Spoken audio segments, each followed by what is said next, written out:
said, okay, well, let's go through the process of understanding why you want this role.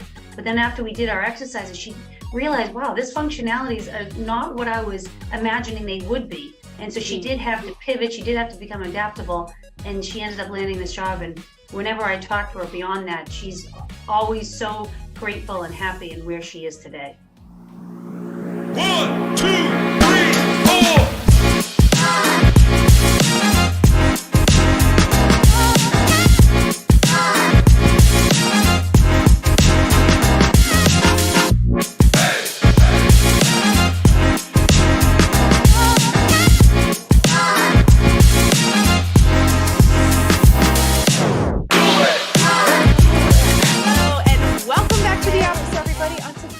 Medical sales leader. I'm your host, Claire Davis, and today I have an incredible woman here with me.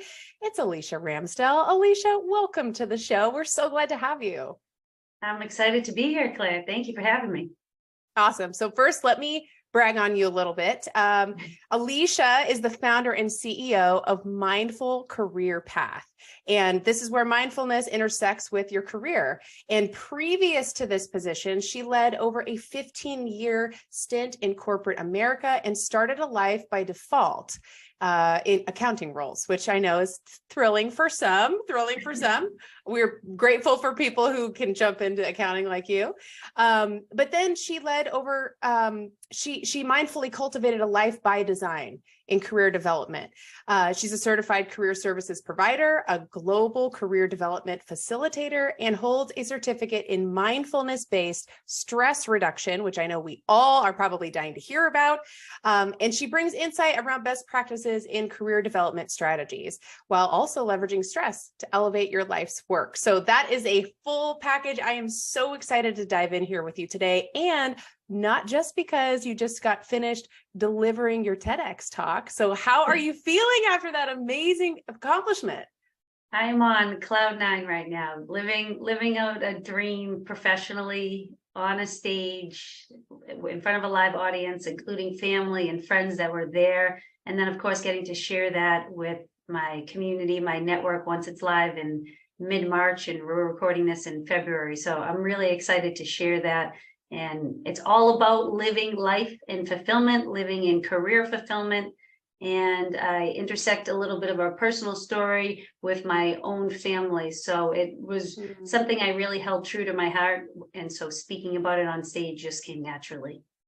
That's so powerful. And, you know, I think of all the things that we could talk about in careers, what drew me to you so specifically was that it's not just about building your career, it's about finding that fulfillment. And there's a lot to that. So, you know, one thing Alicia and I were talking about backstage is that when it comes to sales and other industries, a lot of times we build this incredible skill set in selling, in marketing, and we do it for our companies and we enjoy it, right? There's a lot of pride there, but we often forget that we can use those same skill sets for ourselves and for our own career development. So if you don't mind, I would love to just jump in with you here, Alicia, and talk a little bit about one of the ways that we can start, which is networking. So can you share a little bit about, you know, what's good networking, how people should use it, and maybe a couple of examples where you've seen it done really well? Yeah, so as a business owner, so think of me as that sales professional, but then also as a career coach, right? And I'm working with job seekers. I see clearly the certain amount of steps, right? Networking being one of them, that you need to leverage from a sales process, right? Into getting a job that you want as a job seeker or helping build your own career.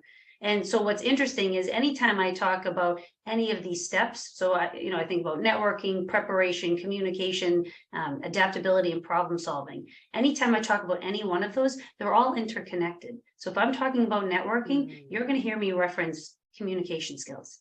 If I'm talking about preparation, you're going to hear me reference being adaptable, and so forth. And so with networking, right, whether you're in medical sales, whether you're job searching, it's crucial to have as a part of your strategy. And building relationships authentically, whether it's with individuals in an industry or making connections, right, to get that next sale or get that next job, it always leads to new opportunities. And how can we all do networking? pretty easy with social media right now, right? You can build an online presence, right, through LinkedIn or other ways. You can attend industry events, you can go to conferences. The thing is, you got to get out of your comfort zone and make that effort to meet those new connections, right? And a lot of us are intimidated, I think, naturally, to get out there and say hello and make these new connections. But through all of these interactions, you're going to build these relationships, hopefully with key decision makers in whatever your target audience is, your target market, your target companies. You can, when you have these conversations and you build these relationships, you can figure out, all right, what are their needs? What are their challenges? And then hopefully through that, you're securing meetings with the right decision-making teams. And then of course, you're effectively communicating whatever it is you're looking for, whether it's your next product, right, in the medical sales world, or it's your ability to do whatever it is that you want to do in that next job, right, and how it aligns with the company's mission. And I do have a couple of examples I'm happy to share with you if you'd like. Oh, great. I would love to hear them. And, if anybody, for those of you here who are already in sales, you're in medical sales or sales of another kind, and you're thinking, I'm going to click to the next channel. Of course, I know how to network, right? Yeah, of course you do. But here's what I find very frequently is that even though we feel like we're extroverts or we're introverts who know how to make those genuine inroads for business, take to heart what Alicia is saying, because often when it comes to using that specific tool for your own career, we get caught flat-footed and we're not sure what to say. And then we're not sure if we sound salesy when we're just trying to make a connection for our own career advancement, or even trying to make those building blocks that it takes to build relationships with physicians at work. So I would love to hear some examples of how you've helped your clients, and then also in your own life, how you've used this kind of style of networking so it feels good and it gets the job done. Absolutely. And one point that you just made that I would like to highlight is when you get to that point of networking, and instead of not knowing what to say or how to say it, talk about two of those other steps that I mentioned earlier, right? The preparation and the communication skills. So preparing for what's next for me, right? What's the next device that I'm looking to sell in the medical sales world? What's the next job that I'm looking to gain, and what functionalities are a part of that role? And then from there, it's how do I effectively communicate that with my target audience? So you're prepared before you even go into these networking conversations, and you don't want to sound like a robot, but at the same time, if you're prepared, you're willing to, and you're able to field questions and be, in other words, adaptable in these conversations about where you or your company or your product or services can deliver value. Yes.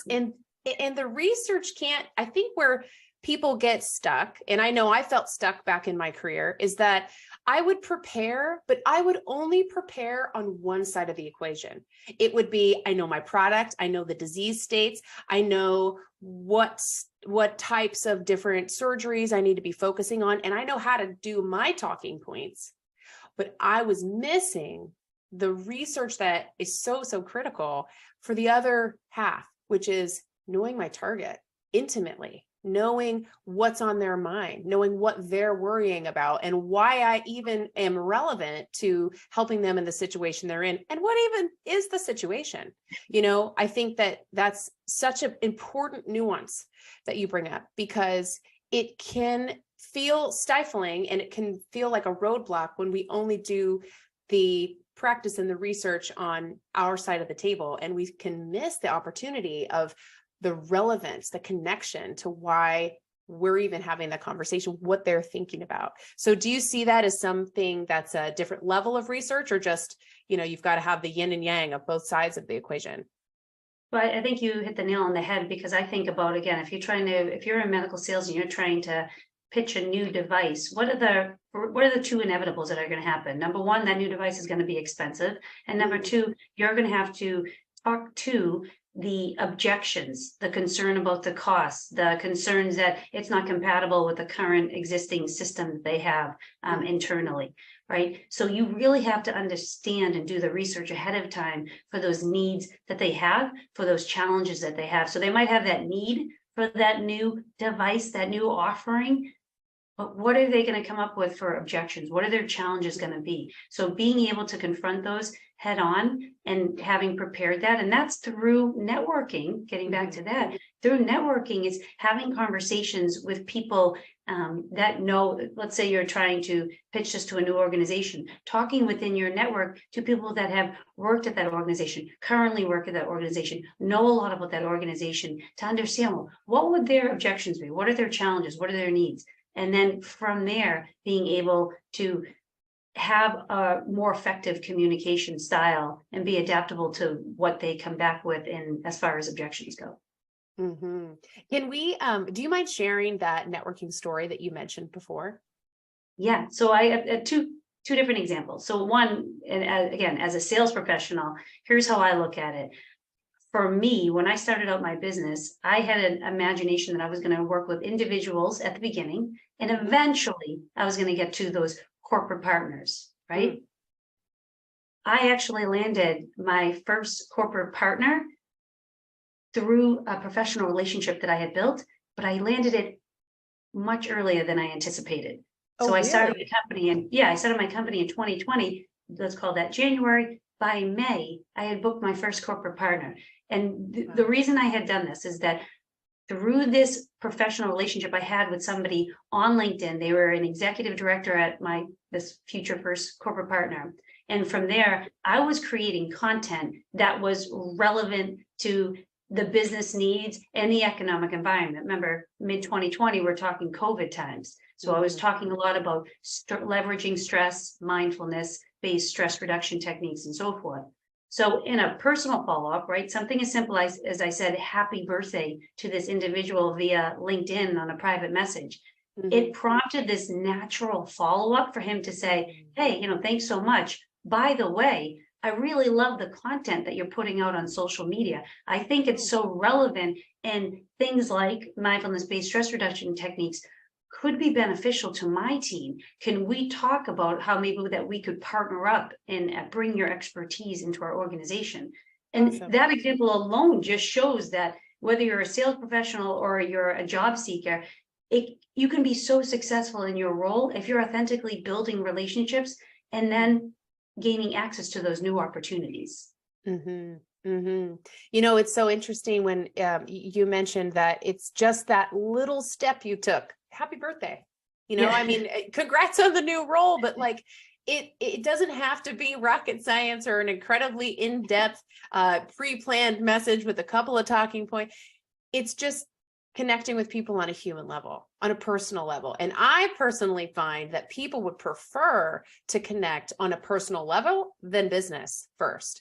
That's really where the trust goes versus trying to reverse engineer. Okay, like, here's my product. Are you interested? Also, tell me about your kids. Like, that's not natural. That's not how we talk in the real world. So I love that example. That's a really good one. And how quickly you were able to bring that corporate client on.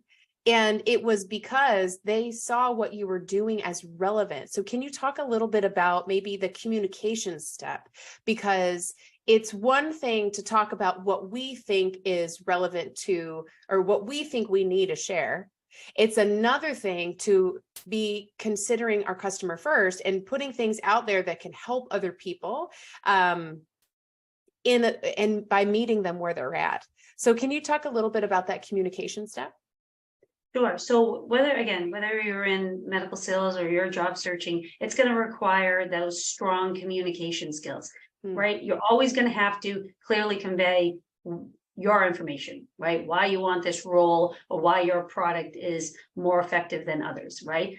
But while they're talking, and hopefully they're doing most of the talking, you're listening actively, right? And then in your head, and then eventually responding to any objections in either scenarios. That's a crucial step. So again, if we talked about this a little bit before, but if you're selling a device and it's new and it's the next best device in the market, right? The two objections are going to be, it's expensive and we have concerns with our cost and we've already gone through budgeting, right? So if you recognize that importance of actively listening and then clearly communicating, addressing that company's objections, that's going to be beneficial to say, hey, I hear you. And this is how we've been successful in the past. This is the cost savings that you can see over a long period of time or a certain period of time. And then having the data and support to back it all up is where that level of comfort, right? So we were talking earlier about, happy birthday, or how are your kids, right? There's some level of comfort when you're communicating with individuals on that level. But again, bringing that level of comfort, hey, I acknowledge it can be scary, it can be expensive, there could be budget constraints. Here's proof that it's worked in the past. And this is about the time period where you'll really see those cost benefits if you started with this new innovative product rather than staying with the old product. And Yes. I can, again, touch base on, like a job seekers example of that, but I'll just pause here for a moment. I think that's brilliant. And, when you are positioning it as, we're not selling the mattress here, we're selling the good night's sleep, right? As my friend Heather would say. And I think that it's really powerful to not sell on features. And I know that we've all heard that a million times, but when a hospital brings on, say, one of the major med tech companies who provides everything for the enterprise account, it can feel really challenging to sell on benefits, because most of the time we assume that larger company who's already in that hospital with all of the different technology, there's no way we could compete. And a lot of times it comes down to price, like you said. And so it's that next level of connecting with that decision maker, like you shared, on a personal note, and also sharing what the outcome could be in the future, what the peace of mind could look like, how they could feel a breath of fresh air knowing that this product is much less likely to break down and hold them up for the rest of their surgical cases for the day. So I love that you're focusing on what the future outcome can look and feel like. I think that's really powerful. So yes, we'd love to hear some stories about that, even from a job seeker perspective too.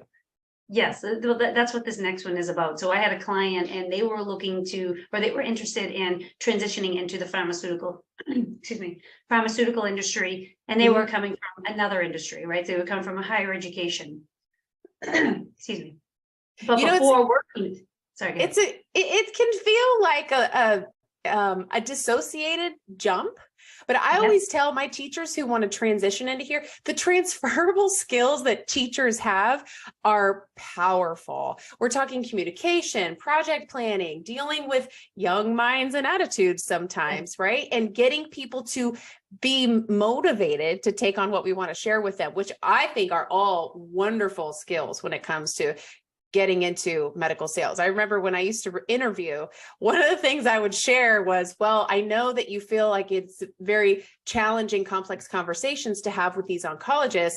I'm very comfortable with conversations that are challenging because I used to run a 60-child large daycare program. So if I can navigate all of those different personalities, just imagine what I can do with the targeted call list. So I love that you shared that. Okay, so please continue. Sorry, I interrupted you there. No, that's okay. And leadership too is another big one, transitioning from higher education, right? Leadership, whether it's with students or whether it's with colleagues that are part of your team. That's another big one that I see as a big transferable skill.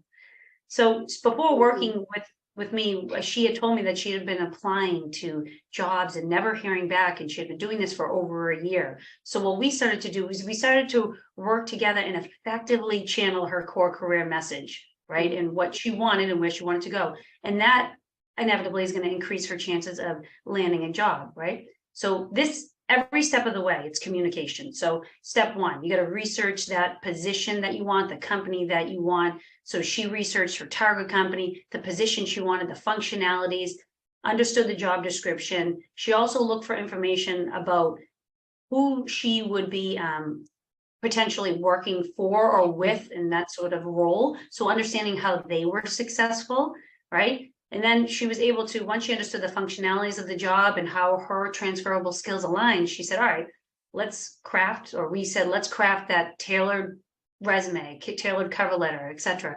So she used all of that information that she gathered and she tailored it with the right alignment between her transferable skills and what they were looking for in that functionality. And then the next step, preparing for that interview. Again, huge point for communication skills or effective communication skills.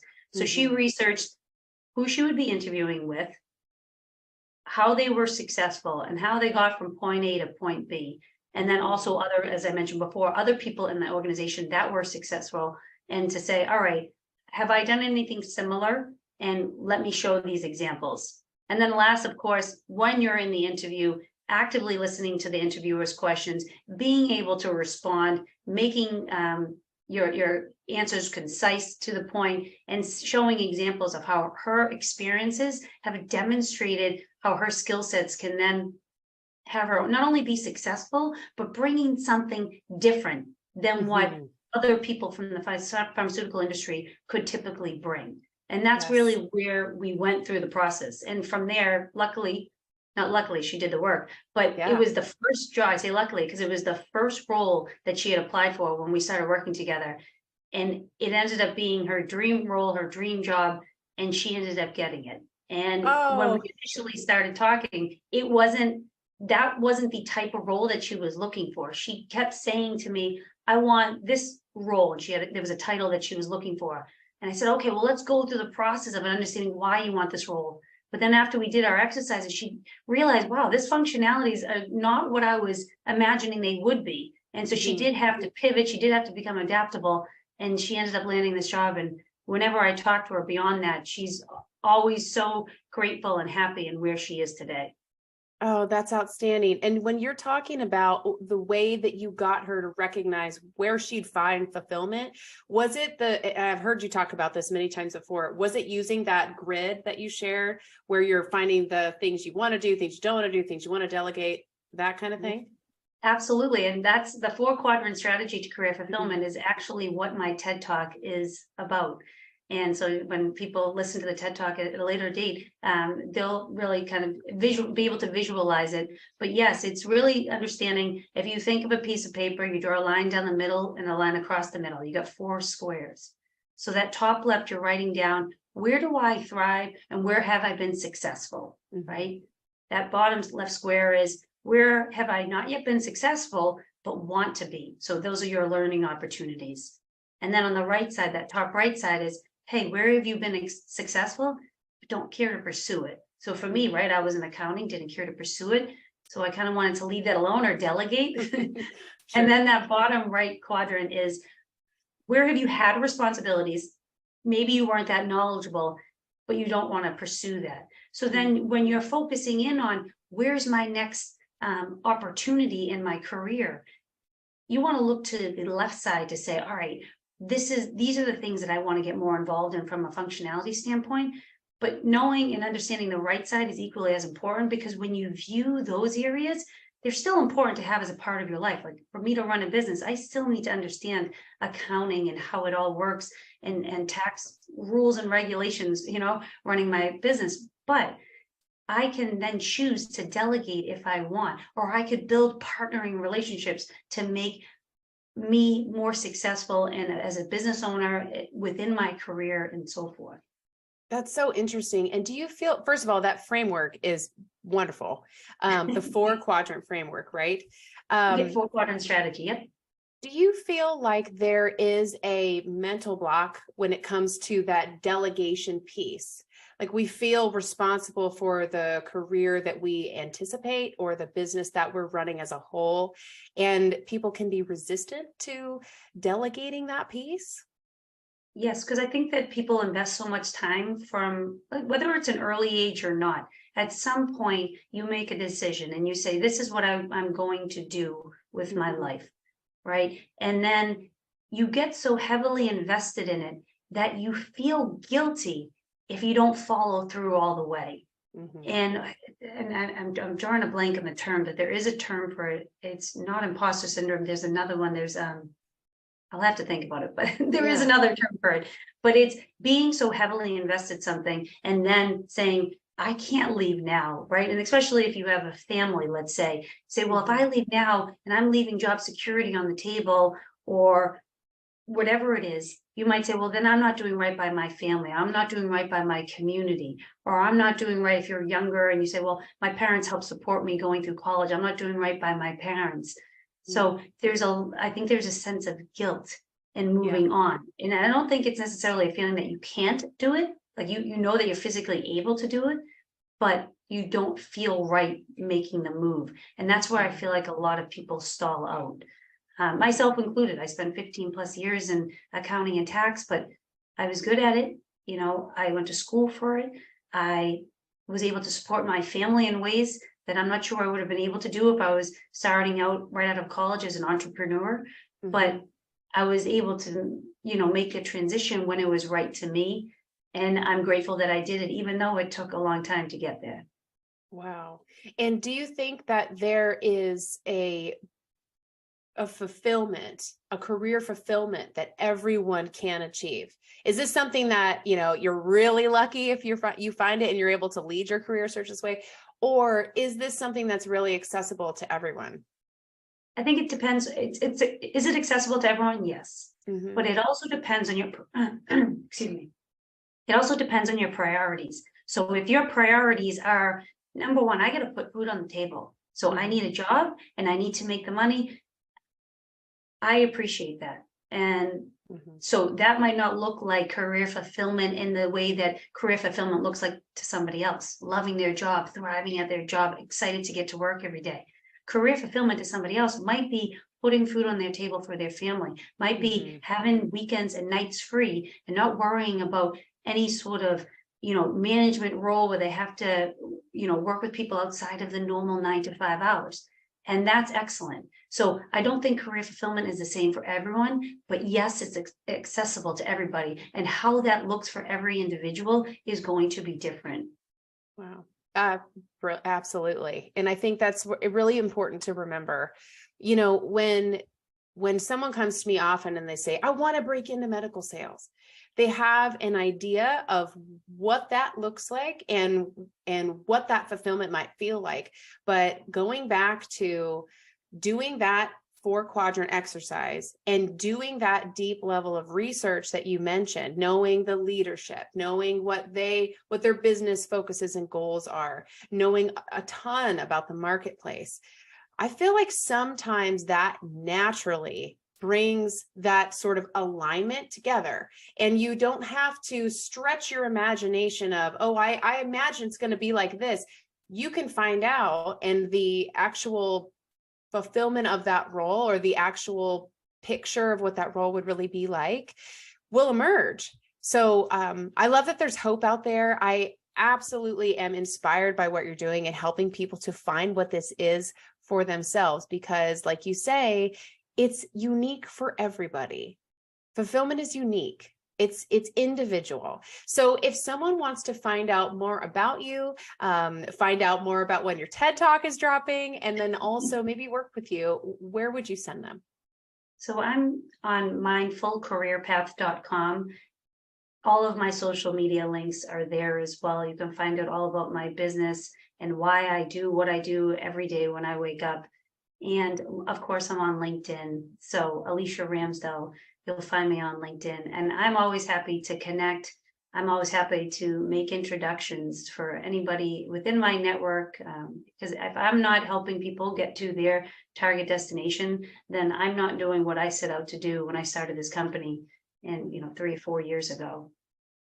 Oh, powerful. Yeah, absolutely. And you know what? I know for everyone here who's watching, they're thinking, wait, we just touched the tip of the iceberg. So Alicia, I hope you will come back and chat with me again. I would love to dive into the different stress reducing strategies that you share with your clients and your corporate clients in a round 2, if you're up for it.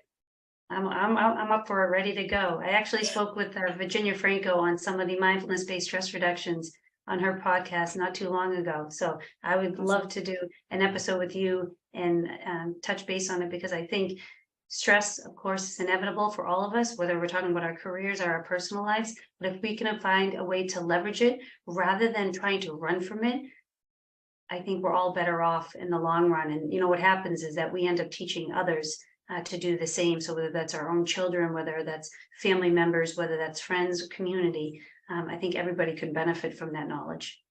Oh, yeah, absolutely. Well, there's no better way to end a podcast than to drop a gem like that. Thank you so much for being here with me today, Alicia. You're such a delight. I'm completely inspired by what you're doing. And here, we'll see you next time on round 2. Okay. Thanks for coming. Sounds perfect. Thank you, Claire. Bye-bye.